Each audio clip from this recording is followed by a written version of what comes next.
इस वक्त हमें ज्वाइन कर चुके हैं जी हैदर हयात खान साहब। अब आप सीनियर एनालिस्ट हैं। Thank you so much Haider for your time. और इसके साथ थैंक यू। हमें इन स्टूडियो ज्वाइन किया हुआ है रिजवान अब्बासी साहब ने। रिजवान, मैं आपकी तरफ भी आती हूँ, बहुत से पॉइंट्स आपसे भी पूछने हैं।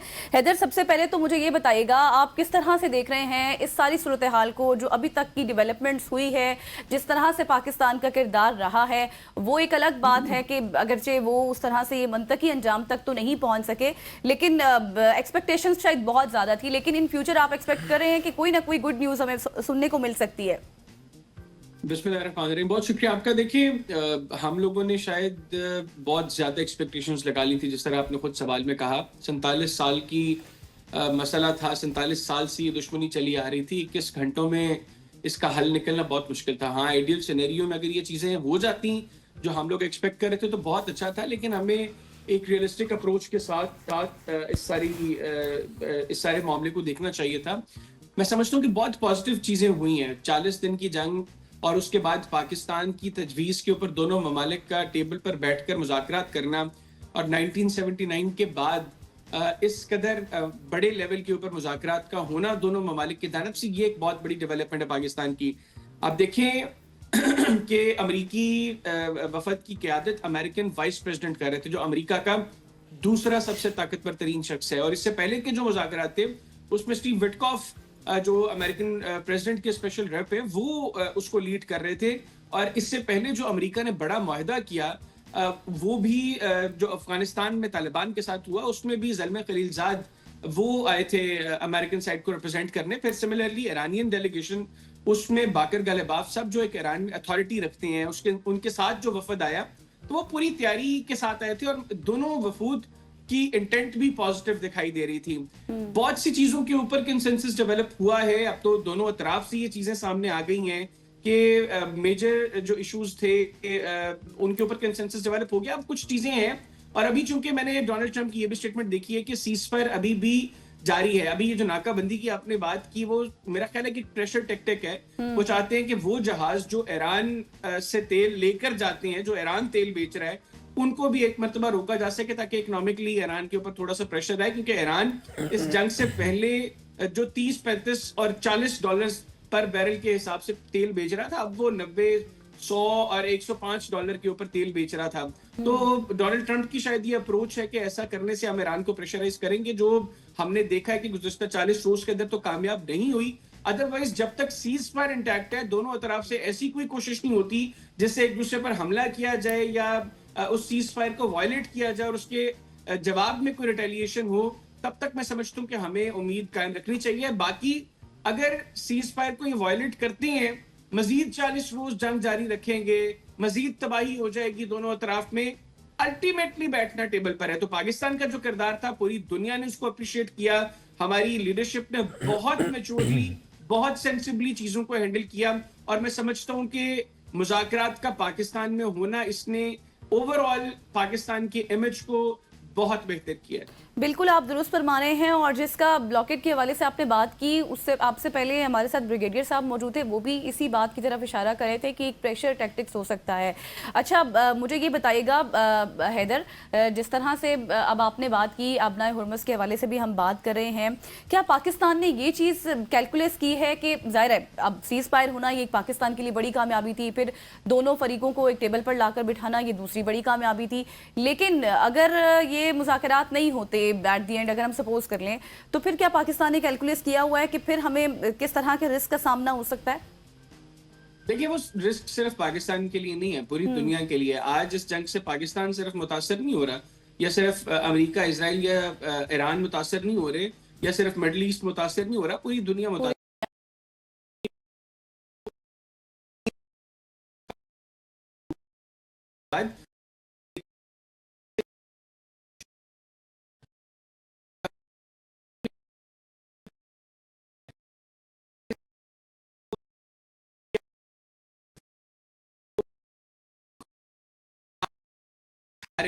तो इसका मतलब है कि ये चीजें बड़ी अहम है, और यही प्रेशर्स हैं जिन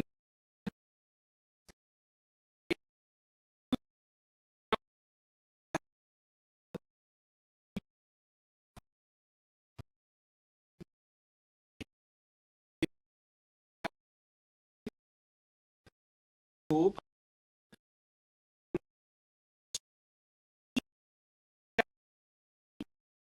लाया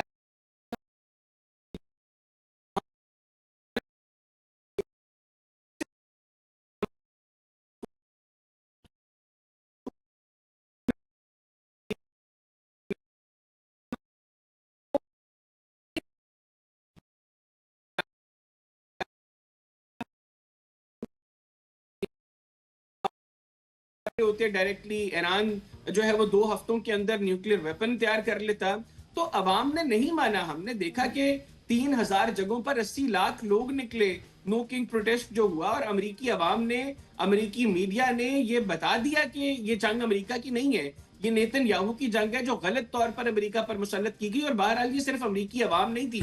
हमने जेडी वेंस जो अमेरिकन वाइस प्रेसिडेंट है, एक्सियोस ने रिपोर्ट किया कि एक इंतहाई तल्ख फोन कॉल जेडी वेंस की और नेतन्याहू की हुई, जिसमें जेडी वेंस ने झाड़ा नेतन्याहू को, डांटा उसको और उसको कहा कि तुमने गलत गाइड किया हमें, तुमने गलत घसीटा हमें इस जंग के अंदर, तुम्हारी वजह से हमारी सियासत का बेड़ा गर्क हो रहा है।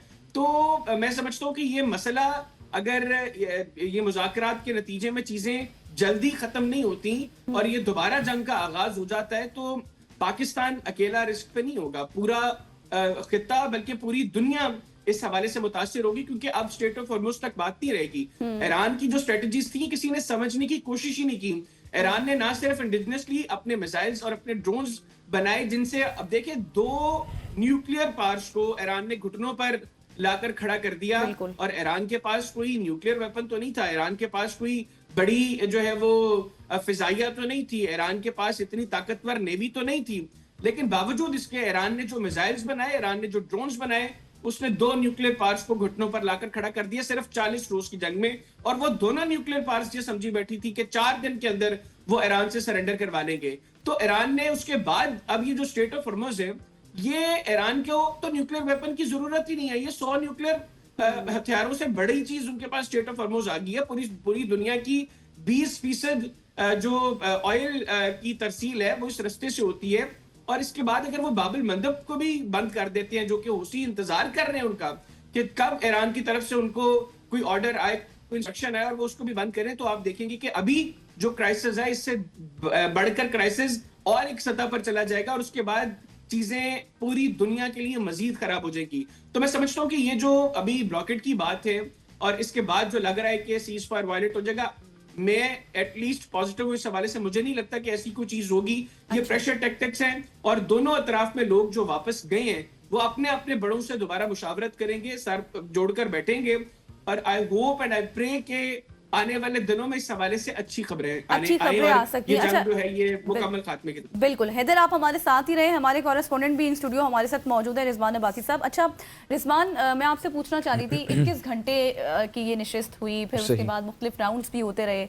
पाकिस्तान की हमने जो मुसलसल कोशिश, काविश और फिर जो अमन के लिए जुस्तजू थी पाकिस्तान के लिए, दुनिया में इसको किस तरह से पाकिस्तान ने अपना इमेज एक बिल्ड किया है? देखें, ये 21 घंटे भी कह लें, इसको 24-25 घंटे भी कह लें, चूँकि जो ईरानियन जो रिस्पॉन्सिबल्स हैं, जिनमें अब्बास इराक़ची हैं, उनका ट्वीट भी आया। फिर उसके बाद जो कालिबाफ हैं, जो स्पीकर हैं ईरानियन पार्लियामेंट के, उनका भी ट्वीट आया। तो ये एक तवील नशिस्त रही है जो जिसमें जेडी वेंस और दूसरी तरफ कालिबाफ थे। बड़ा अच्छा इवेंट रहा। और दूसरा जो बात आप कर रही हैं, इमेज कैसा रहा, तो मैं इससे पहले भी कह चुका हूँ कि जब हम मीडिया सेंटर में थे और जिस तरह वो स्क्रीन्स लगी हुई थी मीडिया सेंटर में, और जिसमें तमाम international organization, BBC, CNN, Fox, Sky, जितनी भी ऑर्गेनाइजेशन थी, वहाँ पर सिर्फ इस्लामाबाद था। तो ये फिर आप उस खुशी का जो मंजर है वो, या उसका जो एक इजहार है, वो बड़ा मुश्किल है अल्फाज में, लेकिन बहुत अच्छा इवेंट रहा, बड़ा अच्छा वेल ऑर्गेनाइज रहा।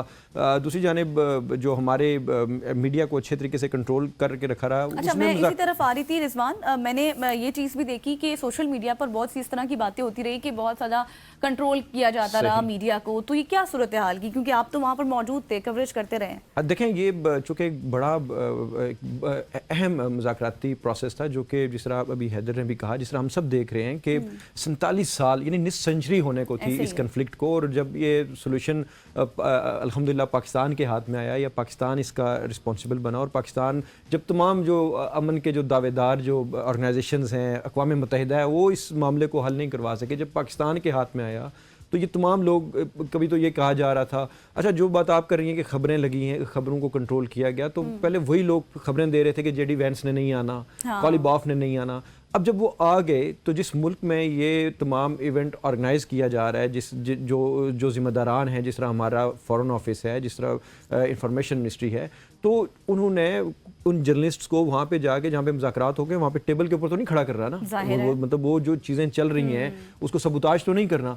तो अच्छी बात ये है कि जब इंटरनेशनल जो ऑर्गेनाइजेशन से, आउटलेट से जो लोग यहाँ पर मौजूद थे, तो उनके खाने का इंतज़ाम, उनकी ट्रांसपोर्ट का इंतज़ाम, फिर आप देखें ना सोशल मीडिया पे, अब तो सोशल मीडिया ही है, चूँकि जब वो लाइव चल रहा था प्रोसेस, तो हमने तो वो आंखों से देखा हमने, लेकिन अब वो जाके जब सोशल मीडिया जब चीज़ें अपलोड होना शुरू हुई हैं, आप देखें पाकिस्तान की खूबसूरती को उजागर किया जा रहा है, खानों को किया जा रहा है, और जो जिन जर्नलिस्ट के लिए वहाँ पर इंतज़ामात थे। अब खबरों की जो बात है, खबरें जो पाकिस्तानी मीडिया था वो रिलाई कर रहा था इंटरनेशनल मीडिया पे, चूँकि अमेरिकन के साथ 300 का जो डेलीगेशन था उनमें बहुत बड़ी तादाद में जर्नलिस्ट भी थे, और ईरानियन का भी यही सूरत हाल थी कि उनके साथ भी एक बड़ी तादाद में जो जर्नलिस्ट थे, उससे हट के जो ईरान की जो न्यूज़ एजेंसीज़ हैं वो भी यहाँ पर हमारे साथ मीडिया सेंटर में मौजूद थे। तो जब उनको खबर मिलती थी, या जब इंटरनेशनल किसी ऑर्गेनाइजेशन को, टीवी चैनल को खबर मिलती थी, तो हम उसी पर रिलाई कर रहे थे।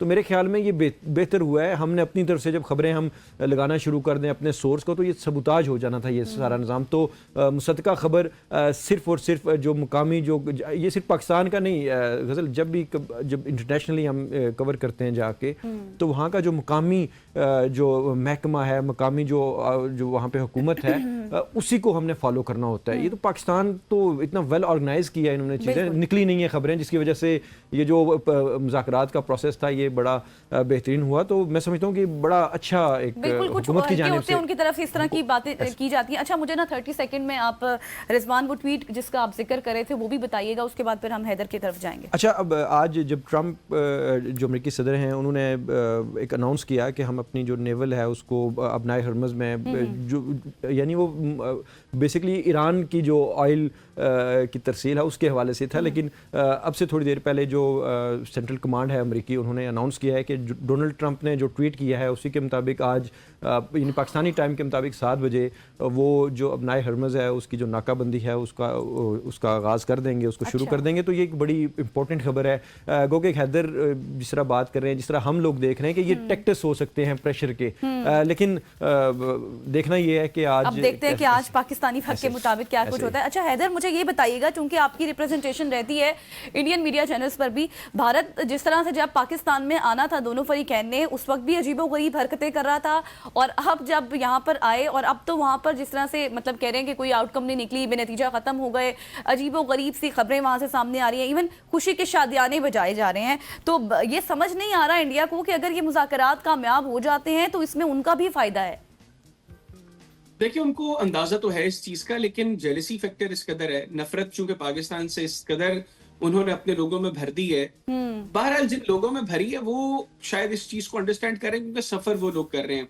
भारत के अंदर इस वक्त इस जंग की वजह से शदीद क्राइसिस हैं, लोग एलपीजी लेने के लिए लाइनों में लगे लगे जो है वो इंतजार में मर गए हैं। और ये मैं कोई बात को बढ़ा चढ़ा कर नहीं बता रहा, ये हकीकत है कि वहां पर लोग एलपीजी लेने के लिए कितारों में लगे मर गए, और वहां पर कई जगहों पर पेट्रोल जो है उन्होंने उसको वो एक लिमिटाइज कर दिया है कि कोई गाड़ी इससे ज्यादा पेट्रोल नहीं लेगी, कोई मोटर बाइक जो है वो इससे ज्यादा पेट्रोल नहीं लेगी। पाकिस्तान में अल्हम्दुलिल्लाह हम लोग, हमारी स्ट्रैटेजीज, हमारी गवर्नमेंट जो बनी वो इस एतबार से बिल्कुल ठीक थी कि यहाँ पर किसी तरह का इस हवाले से इशू नहीं बना। बाकी जहां तक बात है भारतीय मीडिया की अप्रोच की, जिस वक्त के मुज़ाकरात के हवाले से खबरें आना शुरू हुई आलमी मीडिया पर कि पाकिस्तान इस हवाले से सीज फायर के लिए एफर्ट कर रहा है, तो उन्होंने कहा जी कि पाकिस्तान कैसे कर सकता है, पाकिस्तान तो कर ही नहीं सकता, पाकिस्तान के बस की बात नहीं है।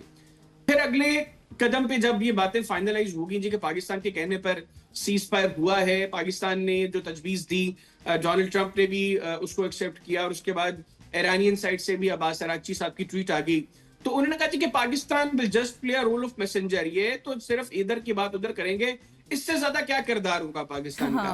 और हमने देखा कि दोनों ममालिक ने पाकिस्तान का शुक्रिया अदा किया और कहा कि पाकिस्तान बेहतरीन एफर्ट्स कर रहा है मीडिएशन के लिए। फिर उन्होंने कहा जी कि ये ईरानी तो पाकिस्तान आने को तैयार ही नहीं है, ईरानियों ने पाकिस्तान नहीं आना, उन्होंने शराइत रखनी है पाकिस्तान तो यहाँ पर ही अब पकड़ा गया है। ईरानियंस पाकिस्तान आ गए। जब ईरानियंस पाकिस्तान आए तो भारतीय मीडिया ने खबरें चलाना शुरू कर दी कि बाकर गालिबाफ ने कह दिया मैंने अमेरिकियों को मिलना ही नहीं है, मैंने उनसे मुलाकात नहीं करनी। दूसरी जानब जेडी वेंस के हवाले से उन्होंने खबरें देना शुरू कर दी कि वो तो हंगरी में मौजूद हैं और पाकिस्तान को धोखा दे रहा है अमेरिका, और पाकिस्तान आगे ईरान को धोखा दे रहा है। आप देखेंगे कि जेडी वेंस पाकिस्तान नहीं आएगा। जेडी वेंस ने पाकिस्तान के लिए उड़ान भरी, रस्ते में पेरिस रुके तो उन्होंने कहा जी कि जेडी वेंस यहाँ से ही वापस अमेरिका जा रहा है, उसने पाकिस्तान नहीं आना। ये स्ट्रेटेजी थी और पाकिस्तान के साथ मिलकर अमेरिका ने ये सब कुछ किया। फिर जेडी वेंस भी यहाँ पर है। जब यहाँ पर आए तो फिर दोबारा वो मैसेंजर का रोना शुरू कर दिया। फिर हमने देखा कि डायलॉग का जो दूसरा मरहला था वो पाकिस्तान की सुपरविजन में हुआ। फील्ड मार्शल आसिम मुनीर साहब वहां पर मौजूद थे। उनकी मौजूदगी में जो है वो दोनों वफूद वहां पर मिले और उनके दरमियान मुज़ाकरात हुए। ये बड़ी चीजें हैं। भारत एक्सेप्ट नहीं कर पा रहा है इस चीज को। वहां पर जो घटिया शैतानी टोला गुज़िश्ता 11 साल से बरसर इक़्तिदार है, वो इस कदर घटिया और नफरत अंगेज सोच को जो है वो अपने गोदी मीडिया के थ्रू अपनी पब्लिक की तरफ लेकर जा रहे हैं, जिसकी वजह से अब वो एक्सेप्ट नहीं कर पा रहे कि पाकिस्तान कैसे कर सकता है। जहां से शुरू किया था उन्होंने कि पाकिस्तान कैसे कर सकता है ये सब कुछ, आज भी मसला वही है कि पाकिस्तान ने कैसे कर लिया ये सब कुछ। बिल्कुल। वहां पर जो सेम वॉइसेस हैं, जो थोड़े जीशोर लोग हैं, वो अपने मीडिया को कह रहे हैं कि गुज़िश्ता 11 साल से जो आप लोगों ने मंजन झूठा बेचा, जो प्रोपेगेंडा, जो नफरत बेची, खुदा का वास्ता है कि अब इसको खत्म कर दो, भारतीयों के हाल पर रहम करो। आप लोग झूठ बोलते रहे मोदी के हवाले से कि भारत को मोदी ने विश्व मित्र बना दिया। ऐसा विश्व मित्र है कि इस खित्ते का कोई मुल्क ना उसके भारत से अच्छे ताल्लुकात हैं, ना उसकी ख्वाहिश है कि उसके भारत से अच्छे ताल्लुकात हों।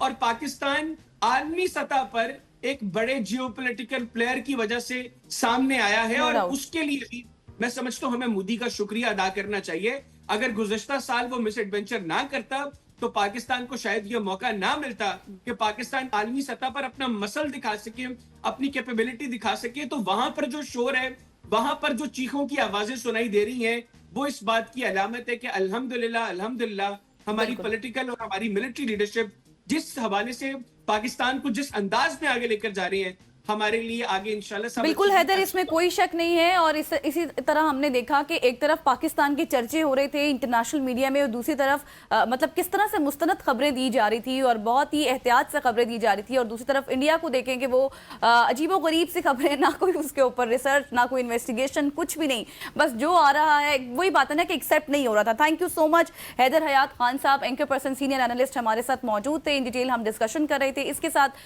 रिजवान अब्बासी साहब, आपका भी बहुत बहुत शुक्रिया, आपने हमारा साथ दिया और जो भी आप कवरिंग करते रहे, कवरेज होती रही, उस हवाले से आपने इन डिटेल डिस्कशन की। नाज़रीन, यहाँ पर लेते हैं और सी ब्रेक और ब्रेक के बाद वापस आएंगे, हमारे साथ रहिएगा।